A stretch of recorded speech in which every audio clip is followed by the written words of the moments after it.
नमस्कार दोस्तों, सुन रहे हैं हॉरर कहानी, वह भी मेरी जुबानी। तो दोस्तों, आज मैं आप लोगों के लिए एक बहुत ही डरावनी कहानी लेकर आया हूं। यह कहानी है उस रहस्यमयी कुटिया की जहां एक लकड़हारे का पूरा परिवार एक ही रात में बिना कोई निशान छोड़े गायब हो गया। कहते हैं आज भी बरसात की रातों में उस कुटिया से फुसफुसाहट और परछाइयां बाहर आती हैं, और जो वहां गया कभी वापस नहीं लौटा। तो दोस्तों, कहानी शुरू करने से पहले मुझे आपसे एक छोटी सी रिक्वेस्ट है कि अगर आप लोग मेरे चैनल पर नए हैं तो मेरे चैनल को सब्सक्राइब करें और मेरी वीडियो को लाइक करें। तो चलिए दोस्तों, बिना समय बर्बाद किए कहानी शुरू करते हैं। मेरा नाम धर्मपाल है। मैं सीतापुर उत्तर प्रदेश का रहने वाला हूं। खेती बाड़ी करता हूं। जिंदगी सादा है पर कहानियों और हादसों से भरी हुई। गांव के पास एक घना जंगल है, वही जंगल जहां रात ढलते ही सन्नाटा बोलता है, जहां पत्तों की सरसराहट भी डरावनी लगती है। उसी जंगल में कई पीढ़ियों से लकड़ी काटने वाले बसे हुए थे। उन्हीं में एक परिवार रहता था, भोला राम का परिवार। भोला राम सीधा सादा लकड़हारा था। कंधे पर कुल्हाड़ी, सिर पर गमछा और दिन भर लकड़ियां काट कर घर ले आना उसका रोज का काम था। पत्नी सावित्री मेहनती और भोली, और उनके दो छोटे बच्चे गोपाल और मुनिया चारों जंगल की एक कुटिया में रहते थे। कुटिया मिट्टी और लकड़ी की बनी थी। बाहर आम का पेड़ और आंगन में एक टूटी चारपाई। देखने में सब साधारण था, पर उस जगह को लेकर गांव में अजीब कहानियां चलती थीं। लोग कहते थे रात के सन्नाटे में उस कुटिया से धीमी धीमी फुसफुसाहटें आती हैं। कभी लगता जैसे कोई नाम ले रहा हो, कभी लगता कोई रो रहा हो। सावित्री ने कई बार भोलाराम से कहा, दीवारों के भीतर से आवाज आती है, रात को लगता है जैसे कोई आंगन में घूम रहा हो। पर भोलाराम हमेशा हंसकर बात टाल देता, कहता, अरे ये सब वहम है। रात का सन्नाटा है, पेड़ों की सरसराहट है, तेरा मन भरमाता है। पर जिस रात का जिक्र मैं कर रहा हूं, उस रात ने पूरे गांव की नींद उड़ा दी। शाम को मैं खेत से लौट रहा था। रास्ते में भोलाराम मिला। बोला, धर्मपाल, आज जंगल में कुछ अजीब देखा। पेड़ों के बीच से धुआं सा उठा, पर कहीं आग नहीं लगी थी। मैंने हंसकर कहा, शायद कोहरा होगा, पर उसके चेहरे पर चिंता की लकीरें थीं। उसने और कुछ नहीं कहा और कुटिया की ओर चला गया। रात गहरी हो चुकी थी। सर्दियों का समय था। गांव में हर घर में अलाव जल रहा था, पर जंगल की तरफ का माहौल कुछ अलग ही था। कुत्ते लगातार भौंक रहे थे और पत्तों की आवाज बहुत तेज सुनाई दे रही थी। मैं अपने आंगन में खड़ा होकर दूर जंगल की तरफ देख रहा था। तभी अचानक मुझे लगा जैसे उस दिशा से कोई हल्की चीख आई हो। सुबह का वक्त था। गांव के लोग रोज की तरह कुल्हाड़ी और रस्सी लेकर जंगल में लकड़ी लेने निकले थे। हवा ठंडी थी, पर माहौल अजीब सा भारी लग रहा था। पंछियों की चहचहाहट भी उस दिन फीकी थी। जब लोग जंगल के बीच पहुंचे तो सबसे पहले उनकी नजर भोलाराम की कुटिया पर पड़ी। कुटिया का दरवाजा आधा टूटा हुआ था। लकड़ी के फट्टे तिरछे लटके हुए थे, जैसे किसी ने जबरदस्ती धक्का देकर खोला हो। जब कुछ लोग भीतर गए तो भीतर का हाल देखकर सबकी आंखें फटी रह गईं। बर्तन बिखरे पड़े थे, मिट्टी का घड़ा टूटा हुआ था और पानी आंगन में फैलकर कीचड़ बना चुका था। चारपाई उलटी पड़ी थी और उस पर पुराने कपड़े बेतरतीब फंसे हुए थे। दीवारों पर मकड़ी के जाले और खुरचे हुए निशान दिख रहे थे, जैसे किसी ने नाखूनों से मिट्टी उधेड़ी हो। लोग एक दूसरे का चेहरा देखने लगे। किसी ने कहा, लगता है जल्दी जल्दी में सब कहीं निकल गए। मगर सवाल यह था कि कहां, क्योंकि घर में खाना पका पड़ा था। चूल्हे में लकड़ियां जल रही थीं और बच्चों की छोटी छोटी चप्पलें दरवाजे पर गिरी हुई थीं। गांव के आदमी जंगल में खोजने लगे। किसी ने सोचा भोलाराम लकड़ी काटने गया होगा और बीवी बच्चे भी साथ होंगे, पर घंटों घूमने के बाद भी किसी का कोई अता पता नहीं मिला। न खून, न चीख, न ही संघर्ष के निशान। बस सन्नाटा और अजीब सी ठंडी हवा जो पत्तों को कांपने पर मजबूर कर रही थी। खबर पूरे गांव में फैल गई। लोग टोलियों में कुटिया की तरफ उमड़ पड़े। औरतें बच्चों को गोद में कसकर पकड़ लेती, बूढ़े बुदबुदाते। ये कुटिया हमेशा से मनहूस रही है। गांव के बुजुर्ग बताते थे कि कई साल पहले भी यहां एक परिवार अचानक गायब हो गया था। उस घटना के बाद कुटिया खाली पड़ी रही थी, जब तक भोला राम ने हिम्मत दिखाकर उसमें डेरा नहीं जमाया था। शाम तक माहौल और डरावना हो गया। सूरज ढलने लगा तो कुटिया के आसपास की हवा और भारी महसूस होने लगी। तभी किसी ने गांव से जाकर पुलिस को खबर दी। पुलिस अगले दिन पहुंची। 3-4 सिपाही और थाने का दारोगा। उन्होंने कुटिया की तलाशी ली, हर कोना छाना, सामान उल्टा पलटा, पर कुछ हाथ न आया।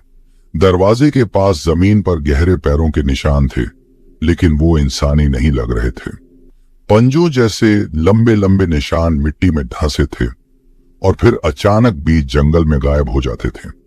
दारोगा ने पहले तो मजाक में कहा, अरे ये तो तुम्हारा वहम है, शायद सूअर या कोई और जानवर रहा होगा। पर जब उसने खुद झुककर ध्यान से देखा तो उसका चेहरा भी पीला पड़ गया। निशान ऐसे थे मानो किसी बड़े से पंजे ने जमीन को दबाया हो, और उसके साथ बच्चों के पैरों के हल्के निशान भी दिखाई देते थे, जो अचानक वहीं रुक गए थे। पूरे दिन की तलाश के बाद भी न तो कोई लाश मिली और न कोई सुराग। गांव वाले धीरे धीरे खुसर पुसर करने लगे। ये इंसानों का काम नहीं, ये जंगल की आत्माओं का खेल है। किसी ने कहा, मैंने कई बार सुना है रात को वहां से बच्चों की हंसी आती है।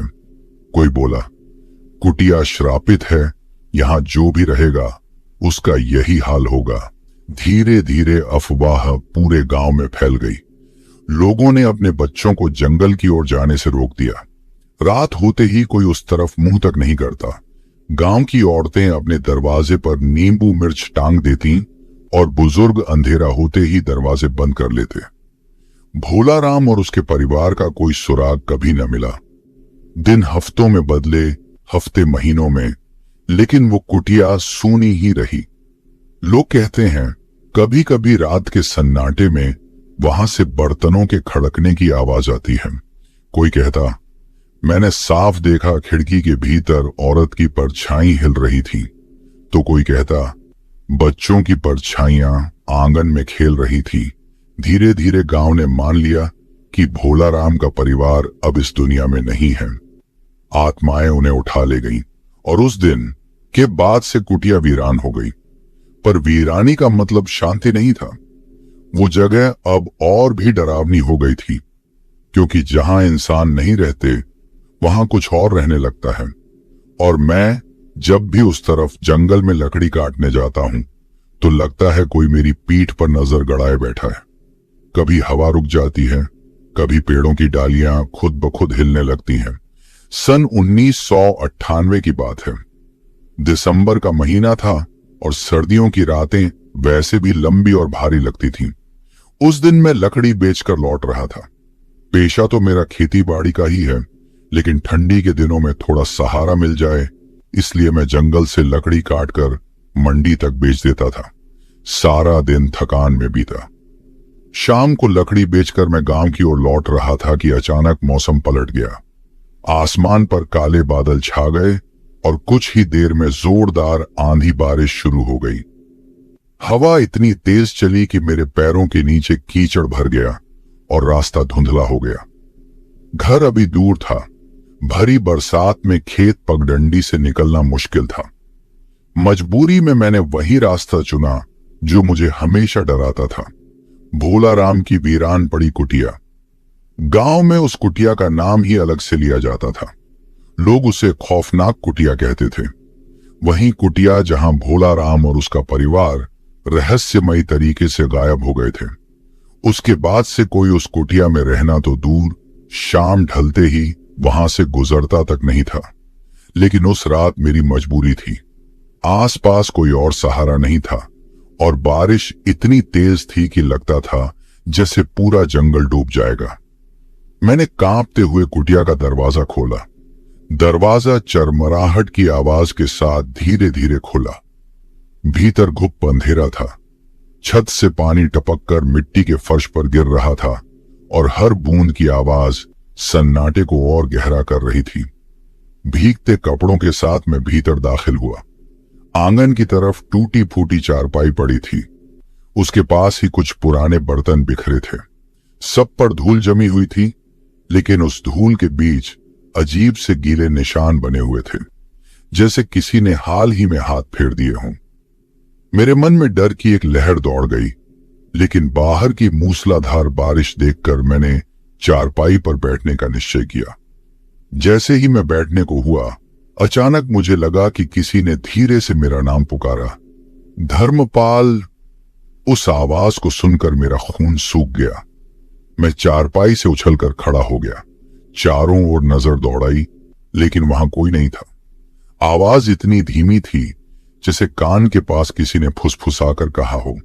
मैंने खुद को समझाया कि शायद बारिश की आवाज और हवा के झोंकों से भ्रम पैदा हो रहा है। मैंने गीले कपड़ों को निचोड़ा और कोने में बैठ गया, पर मन शांत नहीं हो रहा था। कुछ ही देर बाद मुझे फिर वही आवाज सुनाई दी, धर्मपाल। इस बार आवाज थोड़ी और साफ थी। मैं पसीने पसीने हो गया, जबकि बाहर ठंड से कांप रहा था। मैं जानता था कि इस कुटिया में भोला राम और उसका परिवार रहस्यमय तरीके से गायब हुआ था। क्या उनकी आत्माएं अब भी यहां भटक रही थीं? तभी मेरी नजर दीवार की तरफ गई। मिट्टी की दीवार पर गीले हाथों के निशान उभर आए थे। धीरे धीरे वो निशान ऊपर की ओर बढ़ने लगे, जैसे कोई अदृश्य शक्ति दीवार पर चढ़ रही हो। मेरी सांस अटक गई। मैंने तुरंत जेब से माचिस निकाली और एक तिल्ली जलाई। रोशनी की हल्की लौ ने पूरे कमरे को टिमटिमा कर उजाला किया। उसी क्षण मैंने देखा, चारपाई के पास जहां मैं बैठने वाला था, वहां मिट्टी पर छोटे छोटे पैरों के गीले निशान बने हुए थे, और वो निशान धीरे धीरे दरवाजे की ओर जा रहे थे। माचिस की लौ बुझ गई और अंधेरा दोबारा छा गया। बाहर बारिश और तेज हो चुकी थी। मैं पूरी तरह डर से कांप रहा था। तभी अचानक खिड़की के टूटे शीशे से किसी ने जोर से थपथपाया। मैं हड़बड़ा गया। दिल इतनी तेज धड़क रहा था कि कानों में उसकी आवाज गूंज रही थी। फिर वही आवाज आई, इस बार और गहरी, धर्मपाल, हमें मत ढूंढो।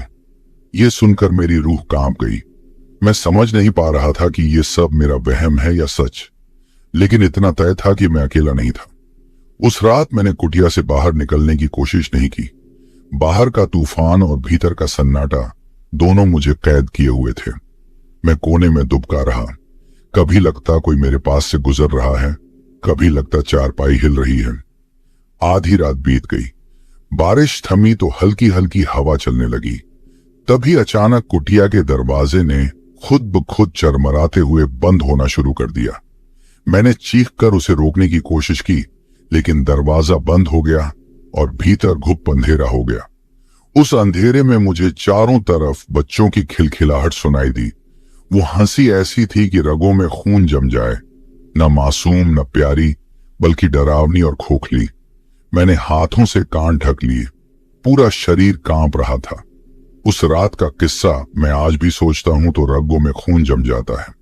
कुटिया के भीतर घुप अंधेरा था। बाहर तूफान बरप रहा था, लेकिन मुझे उसका शोर भी सुनाई देना बंद हो गया था। चारों तरफ ऐसा सन्नाटा कि अपने दिल की धड़कन कानों में गूंज रही थी। मैंने धीरे धीरे आंखें उठाईं और दीवार पर नजर पड़ी। मिट्टी की गीली दीवार पर अजीब सी आकृतियां उभर रही थीं। पहले तो लगा कि ये पानी के बहाव से बने निशान हैं, लेकिन कुछ ही क्षणों में वो आकृतियां साफ होने लगीं। एक औरत का चेहरा, दो बच्चों की परछाई और एक आदमी का कंधा। सब धुंधले थे, लेकिन इतने साफ कि मैं पहचान सकता था कि ये इंसानों की ही छवियां हैं। उन आकृतियों की सबसे डरावनी बात उनकी आंखें थीं, खाली काली गहराई से भरी हुई, जैसे किसी अंधे कुएं में झांक रहे हों। उन आंखों को देखते ही मेरी रीढ़ की हड्डी में ठंडक दौड़ गई। मेरे हाथ कांपने लगे। मैंने खुद को संभालने की कोशिश की और चारपाई पर बैठने लगा। तभी अचानक लगा जैसे चारपाई के नीचे से किसी ने मेरे पैरों को कसकर पकड़ लिया और खींचने लगा। मैं जोर से चिल्लाया और पैर छुड़ाने की कोशिश की, लेकिन पकड़ इतनी सख्त थी कि जैसे कोई अदृश्य हाथ मुझे नीचे खींचना चाहता हो। मैंने पूरी ताकत से पैर झटका, तभी पकड़ ढीली हुई। मैं चारपाई से गिरते गिरते बचा और हांफते हुए खड़ा हो गया। आंखें घुमाकर इधर उधर देखा। कुटिया पूरी तरह खाली थी, लेकिन दीवारों पर वही आकृतियां अब हिलने लगी थी, जैसे वो दीवार से निकलकर मेरी ओर बढ़ रही हूं। मेरे गले से आवाज नहीं निकल रही थी। मैं पीछे हटते हटते दरवाजे तक पहुंचा, लेकिन देखा कि दरवाजा अंदर से खुद ब खुद बंद हो चुका था।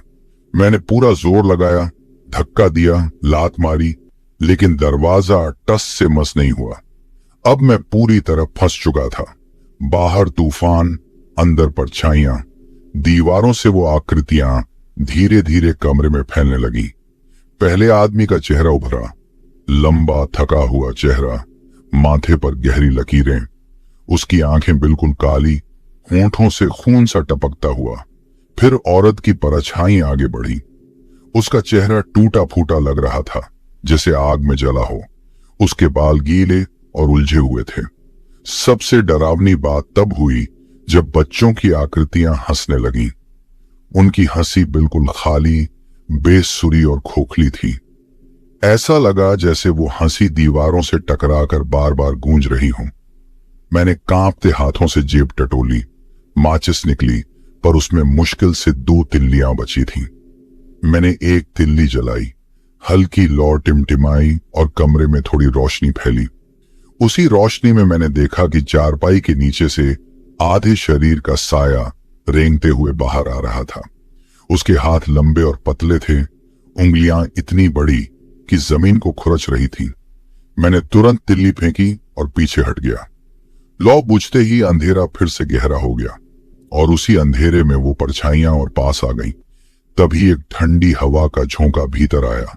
ऐसा लगा जैसे किसी ने मेरे कान के पास आकर फुसफुसाया, हमारे साथ आओ। मैं पागलों की तरह दरवाजे पर धक्का मारने लगा। पसीना माथे से बह रहा था, सांसें तेज हो गई थी। अचानक दरवाजा अपने आप खुल गया। मैं ठोकर खाकर बाहर गिर पड़ा। मैंने जैसे ही दरवाजा खोला और बाहर निकला तो ठंडी हवा ने मुझे झकझोर दिया। बारिश इतनी तेज थी कि आंखें खोलना भी मुश्किल हो रहा था। मेरे कपड़े पूरी तरह भीग चुके थे और हाथ पांव कांप रहे थे।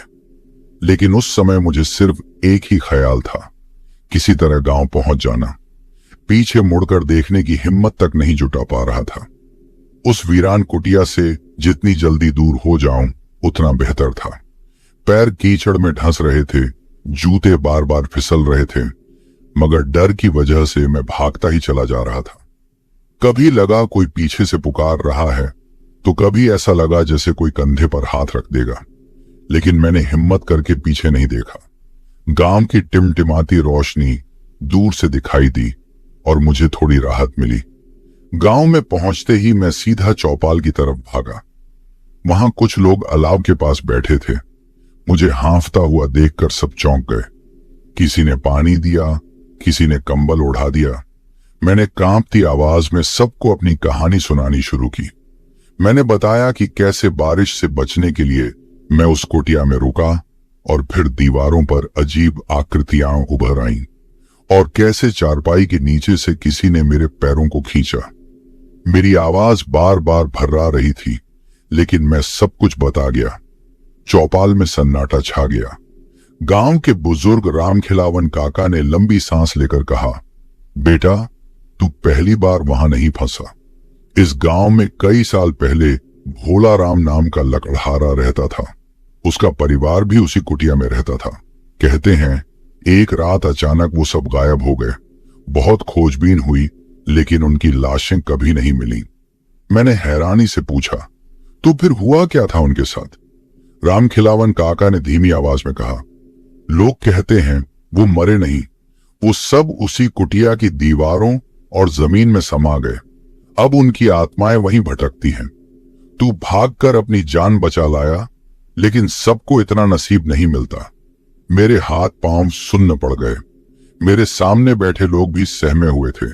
किसी की हिम्मत नहीं थी कि वो मेरी बात को झूठ कह सके, क्योंकि गांव में पहले भी उस कुटिया को लेकर अफवाहें फैली थीं। कई लोग बोले कि उन्होंने वहां रात को रोने चिल्लाने की आवाजें सुनी हैं। किसी ने कहा कि अंदर से धुएं और सड़े मांस की गंध आती है। उस रात गांव के लोगों ने मुझे अकेला नहीं छोड़ा। मैं चौपाल पर ही सोया, अलाव के पास। लेकिन नींद मुझे कहां आने वाली थी। हर बार आंख लगती तो वही आकृतियां सामने खड़ी दिखाई देती, खाली आंखों वाला आदमी, औरत और 2 छोटे बच्चे। मैं पसीने से तरबतर उठ जाता। अगली सुबह जब सूरज निकला तो कुछ लोग मेरे पास आए और बोले, अब तो उस कुटिया की तरफ जाना मत। वहां जाने का मतलब है अपनी मौत को बुलाना। और सच कहूं तो उस दिन के बाद मैंने कभी हिम्मत नहीं की कि उस जगह के पास जाऊं। गांव में धीरे धीरे बात फैल गई और लोग भी अपने अपने अनुभव सुनाने लगे। कोई कहता कि उसने रात को वहां ढोलक बजने की आवाज सुनी, तो कोई कहता कि उसे लगा कोई औरत दरवाजे पर खड़ी है। लेकिन जब पास गया तो वहां कुछ नहीं मिला।